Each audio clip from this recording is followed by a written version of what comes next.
Rock update as of 9:30 p.m. PST, September 20th.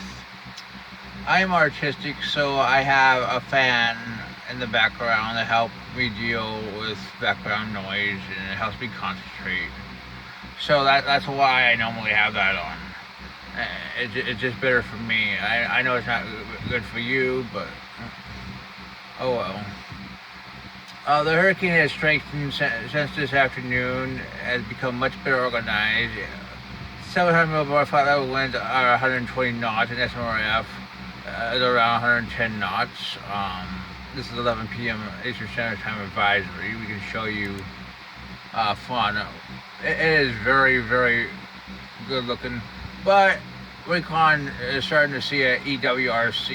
See how this band out here is trying to form a double maximum.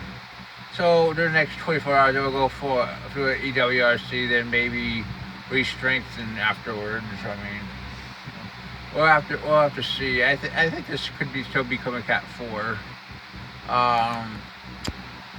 It had 947 millbar pressure. What we call it is found. River share over the hurricane is expected to remain low to moderate over the next couple of days. The hurricane will traverse just as 29 to 30 C, in a moist environment. So 12 to 24 hours they expect strengthening, but after that time, difficult to predict Iowa cycles, which do look like they're starting right now, are continuing to be expected. It's moving 350 by 7 knots, which is northwest. Should move northward around the western peripheral mid-level ridge during the next 24 hours. After that time, the hurricane started to turn eastward and begin generally moderating. We can show you the NAC track, which takes it north of Bermuda, then turns it back north and to Canada. Very powerful storm, hurricane or extratropical hurricane. We'll have to see. This is supported by all the models. Clearly very powerful, probably even 85, 90 knots.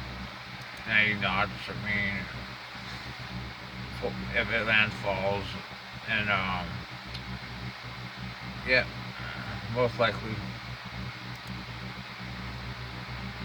One of the most powerful storms that ever hit Canada, if it does so. Next, we got Gaston, which is from 97L last night, became a depression, and now is Gaston. It has improved throughout the day. There was even an I future earlier. They didn't see whether it was 45 knots. It probably was 50, maybe 55 knots, but it has clearly weakened. It's been undertaken by shear. So it has weakened. It's moving east-northeastward, in my opinion. Moving 20 by 16 knots. I turned to the northeast expected today, followed by a turn to the east by 30. The Hawkstone moved along the northern periphery of the subtropical ridge. So it's expected to start near the Azores. Additional intensification is likely. They take it up to 60 knots in a 24 to 36 hour time period.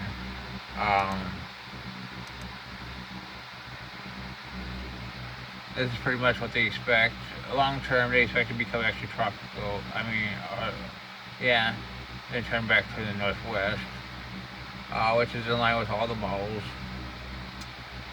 There are those strengthening expected. You just have to agree with the NAC right now. So that's our two tropical cyclones. Madeline has become extratropical. Her it is. Her is 96E that's formed earlier today. Her is 98L, which potentially could become our next hurricane as it moves west and west-northwest throughout the Caribbean. Then we have to watch for a trough, turning it northward into the Gulf of Mexico, becoming a threat to Florida, most likely. We'll have to see. landfall is from North Carolina, probably North Carolina, to maybe Alabama and Mississippi, as far as I'm concerned. I don't think it get past Alabama and Mississippi to the west. It's gonna be blocked, in my opinion. I think it's gonna be in. I think it's not gonna form until the Caribbean, maybe even south of the DR before it becomes a depression. AHC currently says it has 70 during the next 48 hours, 90 during the next 5 days formation into a tropical cyclone. Let's look at the models. Uh, the models forecast exactly what I just said, turning the system northward into most likely Florida. Intensity models take it most of it into hurricane by 4 to 5 days. The GFS really goes crazy with the system, probably a Cat 2 or 3. Okay, let's go 72 hours. Clear, here's Gaston, here's 98L, probably developed by this time, based on the GFS. Here's another system coming off Africa.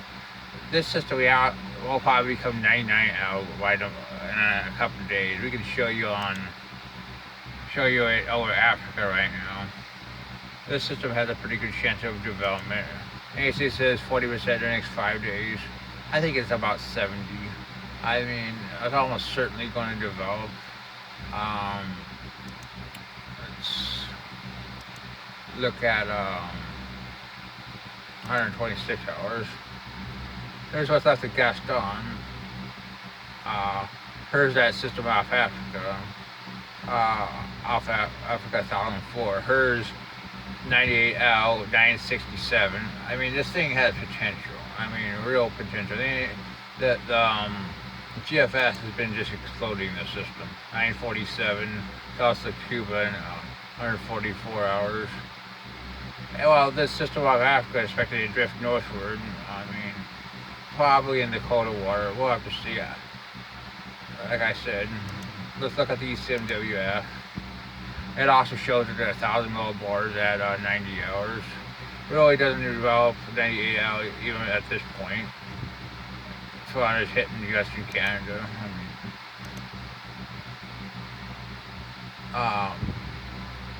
98L, 995 in the CMC. Gaston still around. 126 hours, 969. Kind of agrees with GFS. I mean, kind of developed another system that is interesting.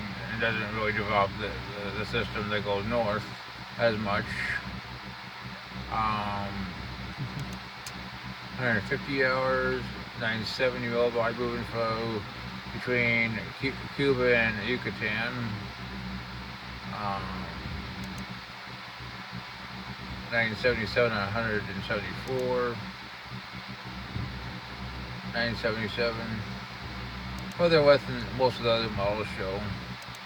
Icon for 180 hours and 964. So most of the global models actually suggest this system becoming very powerful outside of the ECMWF.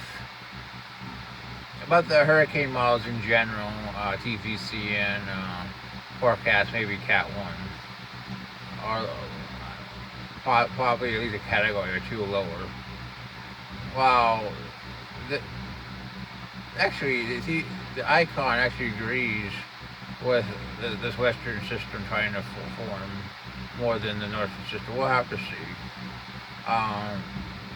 Lastly, we're going to look at 96L off Mexico, which looks decent, trying to develop an LSC. It has 40% based on what the ANC is thinking is. We're going to look at it, expecting head west-northwest. Potentially becoming a tropical storm. We'll have to see. Well, that is your tropical update for tonight.